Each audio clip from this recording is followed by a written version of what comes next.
Assalamualaikum Assalamualaikum warahmatullahi wabarakatuh. Kami dari kelompok 4 akan mempresentasikan materi tentang statistika. Yang pertama-tama kita perkenalkan diri dulu. Nama saya Muhammad Ryan Hanif. Nama saya Jenny Agatarani Alistira. Nama saya Muhammad Isyam Azmi. Nama saya Kenya Maharani. Nama saya Muhammad Irfan Ilham.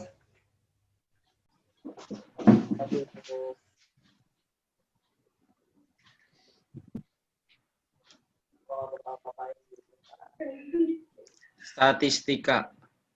Statistika adalah ilmu yang mempelajari semua hal tentang data, mulai pengumpulan, penyajian, analisis, sampai terbentuk suatu kesimpulan. Perumusan ukuran statistika dibagi menjadi dua. Yang pertama, data tunggal, itu data yang ditulis dengan mendaftar satu persatu. Yang kedua, data kelompok, itu data yang dituliskan dengan bentuk interval kelas. Dua kategori besar dalam ilmu statistika, yaitu statistika deskriptif.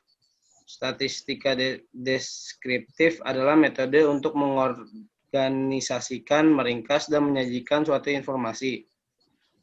Contohnya itu adalah data yang disajikan dalam bentuk histogram, diagram, dan lingkaran. Barulah kemudian dicari rata-rata, simpangan baku, median, modus, dan sebagainya. Yang kedua, statistika inferensial. Statistika inferensial adalah metode untuk menyatakan keterkaitan antara kesimpulan dan populasi yang diteliti berdasarkan informasi dari sampel. Contohnya itu adalah quick count pemilu atau pilkada.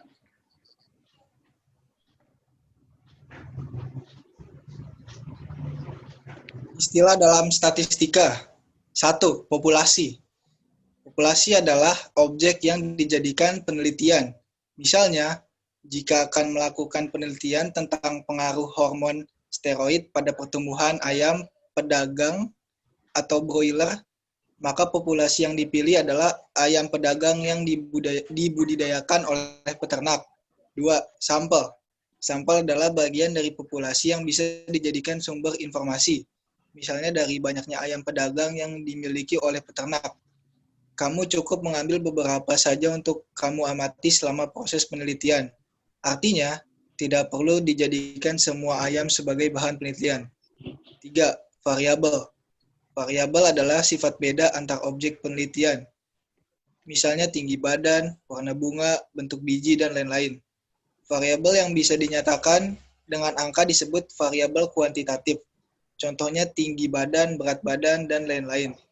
Variabel kuantitatif masih dibagi menjadi dua, yaitu variabel diskrit atau variabel yang nilainya ditentukan dari hasil perhitungan.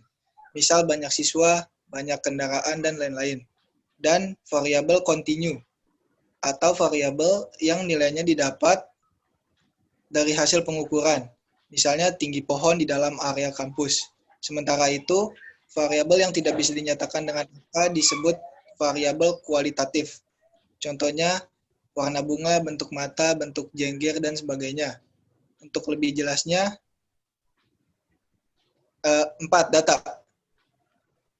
Data adalah nilai variabel dari suatu objek. Data juga dibedakan menjadi data kuantitatif, kualitatif, diskrit, dan kontinu.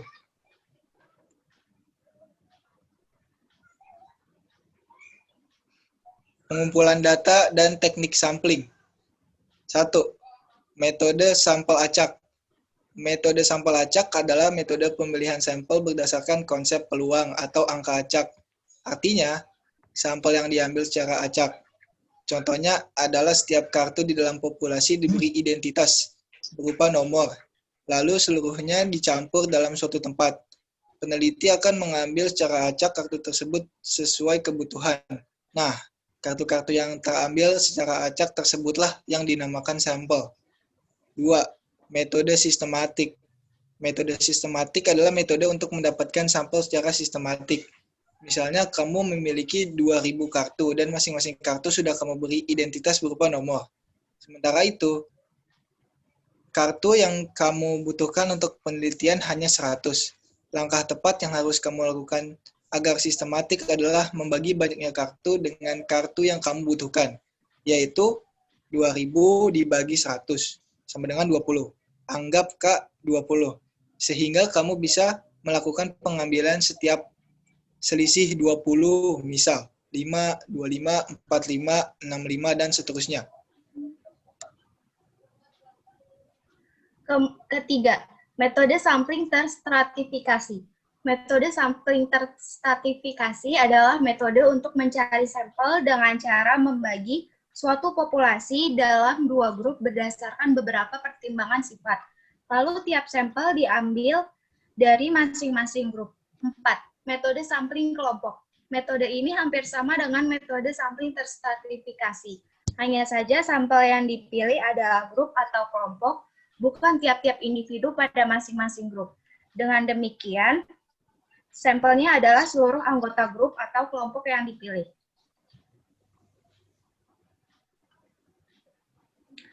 Berikut ini adalah contoh soal pengumpulan data.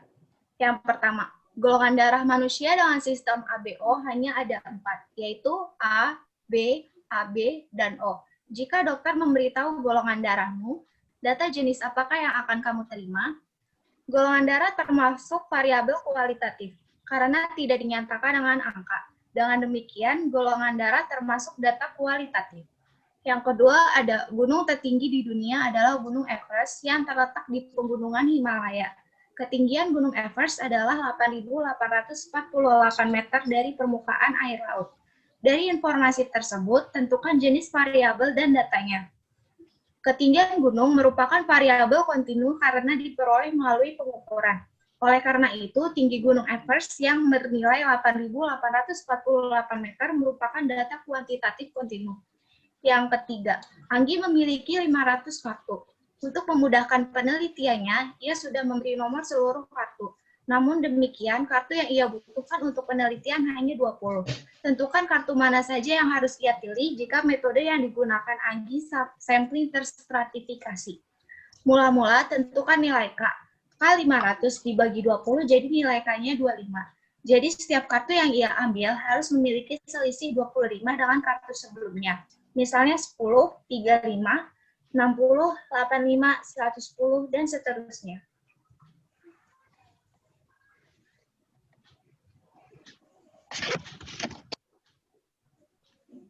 Pengenalan istilah statistik data tunggal. 1. Mean atau rataan hitung. Nilai rata-rata bisa dihitung dengan cara menjumlahkan semua data lalu dibagi dengan banyaknya data yang ada. Contoh rumus mean data tunggal.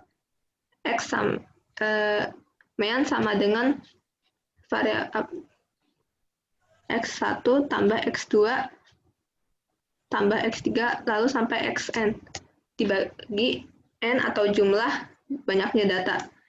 Median 2. Median itu nilai tengah. Median ini ada dua jenisnya. Kedua jenis median tersebut adalah median untuk data ganjil dan data genap. Median data tunggal rumusnya median sama dengan X N tambah 1/2. Untuk N ganjil, median sama dengan Xn tambah Xn min 1/2. Untuk N genap. Jangkauan. Jangkauan itu mencakup data terbesar dan data terkecil. Jangkauan digunakan untuk menghitung selisih nilai tertinggi dan nilai terkecil dalam kelompok data tersebut. Rumus jangkauan yaitu X maksimum dikurang X minimum. 4. Hamparan. Hamparan atau jangkauan antar kuartil atau R, selisih antara kuartil atas dengan kuartil bawah. Hamparan untuk data tunggal dan kelompok. R sama dengan Q2 kurang Q1. Q2 adalah kuartil atas, sedangkan Q1 adalah kuartil bawah.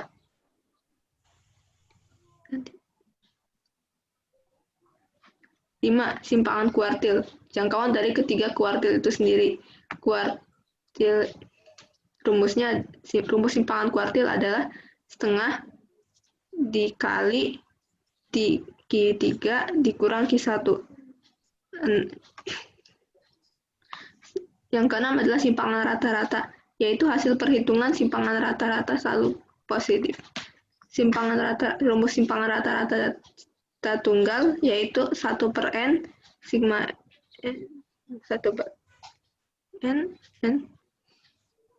x i kurang mean, dengan xi adalah data ke i dari data x1, x2, x3 sampai xn. SR adalah simpangan rata-rata, n adalah ukuran data, dan x adalah rataan hitung atau mean. Yang ketujuh adalah ragam. Rumus ragam data tunggal adalah S pangkat 2 sama dengan N1 sama total N dikali XI kurang rataan hitung pangkat 2 per N, dengan N adalah banyaknya data. Yang kedelapan adalah simpangan baku atau deviasi standar, yaitu akar dari jumlah kuadrat deviasi dibagi banyaknya data. Rumus simpangan baku data tunggal yaitu XS sama dengan akar total N sama I sama dengan 1 dikali XI dikurang rataan mean pangkat 2 bagi N, dengan N adalah banyaknya data.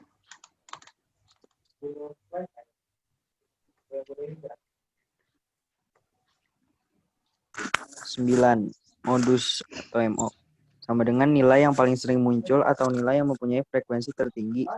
Rumus ambil data yang jumlahnya paling banyak, 10 kuartil atau Q, sama dengan nilai yang membagi sekumpulan data yang telah disusun ke dalam 4 bagian sama besar. Membagi data yang telah menjadi 4 bagian yang sama banyak, seperempat bagian itu X min ke Q1, Q2 itu jaraknya seperempat bagian sampai X max. Keterangannya X min sama dengan data terkecil, X max sama dengan data terbesar, Q1 sama dengan kuartil ke-1, Q2 sama dengan kuartil ke-2, Q3 sama dengan kuartil ke-3. Kuartil data tunggal sama dengan letak Q1 sama dengan I dalam kurung N plus 1 dibagi 4. 11. Desil dan persentil. Desil membagi data menjadi 10 bagian yang sama besar, sedangkan persentil membagi data menjadi 100 bagian yang sama. Desil dan persentil data tunggal. Desil, letak D1 di urutan data ke I dalam kurung N plus 1 per 10. Keterangannya D1 sama dengan desil ke 1. Desil I sama dengan desil ke I. I-nya itu angka 1, 2, 3, seterusnya sampai 9. N sama dengan banyaknya data. Persentil, letak PI di urutan data ke I dalam kurung N plus 1 per 100. Keterangan PI sama dengan persentil ke I. I sama dengan 1, 2, 3, sampai ke 99. N sama dengan banyaknya data.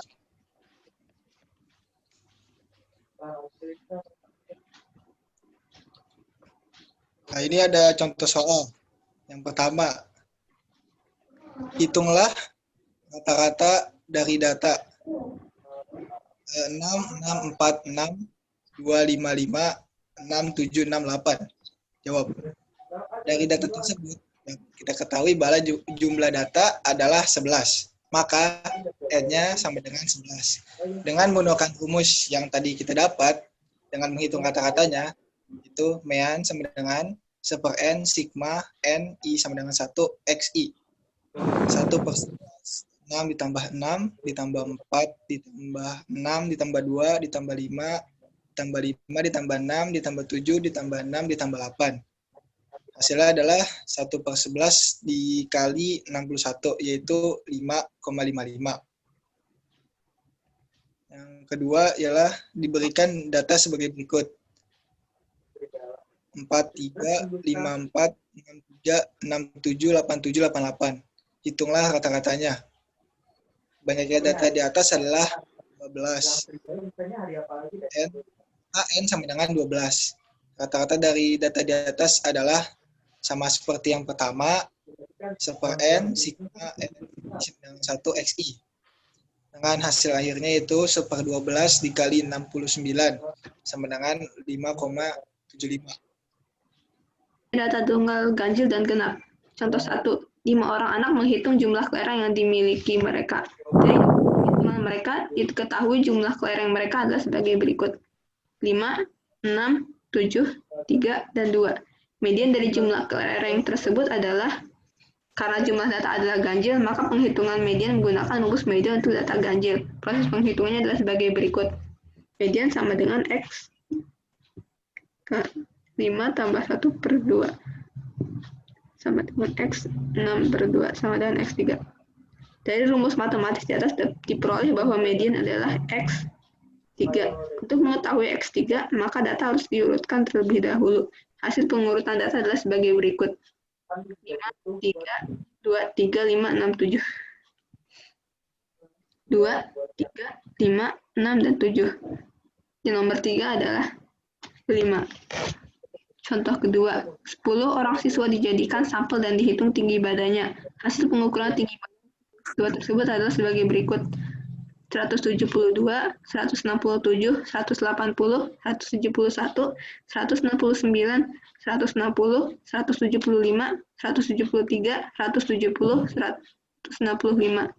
Median dari data tinggi badan siswa adalah, karena jumlah data genap, maka perhitungan median menggunakan rumus median untuk data genap, yaitu setengah dikali X ininya 10 per 2 tambah X 10 per 2 tambah plus 1. Setengah X 5 tambah X 6. Untuk melanjutkan penghitungan, kita harus terlebih dahulu mengetahui nilai X 5 dan X 6 dengan cara mengurutkan data. Setelah diurutkan, X 5 dan X 6 diketahui adalah 170 dan 171. Dengan demikian, penghitungan median dapat dilanjutkan. Median sama dengan setengah 170 tambah 171. Setengah dari 341, yaitu 170,5.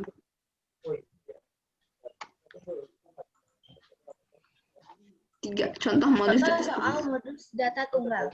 Contoh 1. 10 orang siswa dijadikan sebagai sampel dan diukur tinggi badannya. Hasil pengukuran tinggi badan adalah sebagai berikut.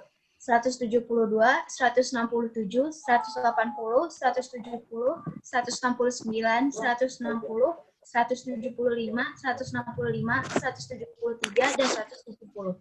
Tentukan modus tinggi badan siswa.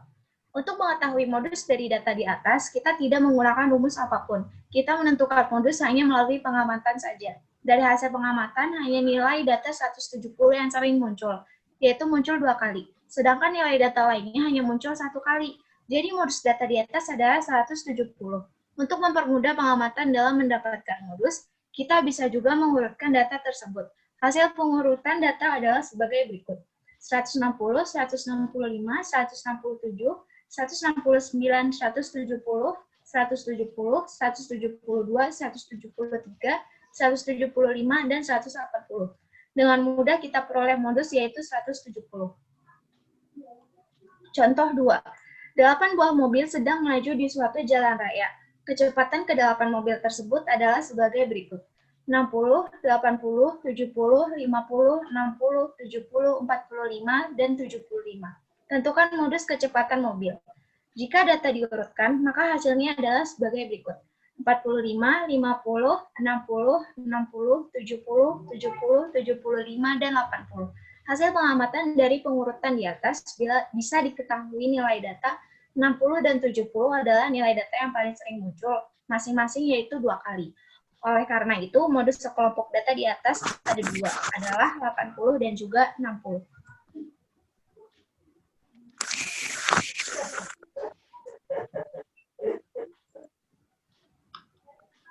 Contoh 4. Contoh soal kuartil data tunggal. Berikut ini adalah data panjang jalan di sebuah daerah dalam satuan kilometer. 5, 6, 7, 3, dan 2. Hitunglah kuartil dari data panjang jalan tersebut. Jawab. Karena jumlah data ganjil dan tidak banyak, maka penghitungan kuartil menggunakan piramida kuartil untuk data ganjil. Pada piramida tersebut, terletak kuartil adalah sebagai berikut. 1. Kuartil 1 terletak antara data pertama dan kedua. 2. Kuartil 2 adalah data ketiga. 3. Kuartil 3 terletak antara data keempat dan kelima. Sebelumnya, data diurutkan terlebih dahulu menjadi sebagai berikut. 2, 3, 5, 6, 7. Kuartilnya adalah sebagai berikut. I1 sama dengan 2 plus 3 per 2 sama dengan 2,5. Q2 sama dengan 5. Q3 sama dengan 6 plus 7 bagi 2, sama dengan 6,5. Contoh selanjutnya. 10 orang mahasiswa sebuah perguruan tinggi dijadikan sampel dan dihitung tinggi badannya. Hasil pengukuran tinggi badan ke-10 mahasiswa tersebut adalah sebagai berikut. 172, 167, 180, 171, 169, 160, 175, 173, dan 170. Tentukan nilai kuartil dari data tinggi badan mahasiswa tersebut. Jawab. Karena banyaknya data genap dan tidak banyak, maka penentuan kuartil bisa menggunakan piramida kuartil data genap. Pada piramida tersebut, letak kuartil adalah sebagai berikut.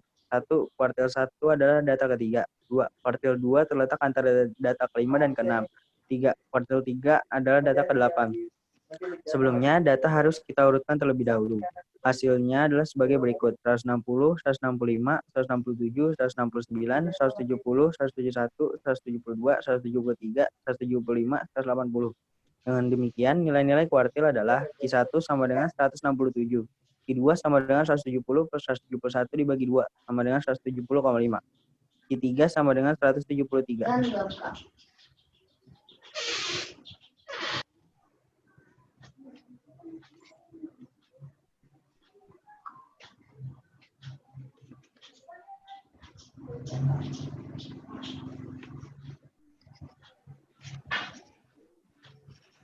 5. Contoh soal desil dan persentil data tunggal. Contoh soal persentil tunggal diketahui sebuah deret data 9, 11, 10, 8, 6, 7, 5, 7, 5, 4. Tentukan persentil ke 50 dan persentil ke 85. Pertama, kita urutkan data tersebut, maka hasilnya 4, 5, 5, 6, 7, 7, 8, 9, 10, 11. Setelah itu gunakan rumus persentil data tunggal. Rumusnya itu I buka kurung N plus 1 tutup kurung per 100. Nah, itu kan persentil ke 50. Jadi 50 tutup buka kurung 10 plus 1 tutup kurung per 100 sama dengan 5,5. Nah, P50 sama dengan X5 plus 0,5 buka kurung X6 min X5 tutup kurung sama dengan 7 tambah 0,5 terus yang dikurung itu 7 min 7 sama dengan 7. Jadi persentil ke 50 adalah 7. Letak persentil ke 85 diurutkan data ke 85. Terus buka kurung 10 plus 1 tutup kurung per 100 per 100 sama dengan itu kan 330. Sebenarnya itu hasilnya 935 per 100. Jadi itu pas 100 jadi 9,35. P85 sama dengan X9 plus 0,35 tutup buka kurung X10 min X9 tutup kurung. Sama dengan 10 plus 0,35 tutup buka kurung 11 min 10 tutup kurung sama dengan 10,35. Jadi persentil ke 85 itu 10,35. Nah, contoh kedua itu diketahui data 9, 10, 11, 6, 8, 7, 7, 5, 4, 5. Tentukan desil ke 1 dan desil ke 4. Terus kan diurutin tuh 4, 5, 5, 6, 7, 7, 8, 9, 10, 11. Nah, rumus desil itu I buka kurung N plus 1 tutup kurung per 10. Nah, jadi itu kan ada 10, jadi 10 buka kurung 10 plus 1 tutup kurung sama dengan 11 per 10, jadi 1,1. D1 terletak pada urutan ke-1, sehingga D1 sama dengan X1 plus 0,1 buka kurung X2 min X1 tutup kurung. Jadi D1 sama dengan 4 plus 0,1 tutup kurung buka kurung 5 min 4 tutup kurung sama dengan 4 plus 0,1 sama dengan 4,1. Nah, letak desil keempat itu kan jadi 4 dikali 10 plus 4. Jadi kan 44 per 10 jadi 4,4. D4 terletak pada urutan keempat sehingga D4 sama dengan X4 plus 0,4 dikurung itu X5 min X4. Jadi D4 sama dengan 6 plus 0,4 dikurung itu 7 min 6 sama dengan 6 plus 0,4. Jadi Jadi itu desil keempat 6,4. Sekian presentasi dari kami dari kelompok 4. Wassalamualaikum warahmatullahi Warahmatullahi wabarakatuh. wabarakatuh.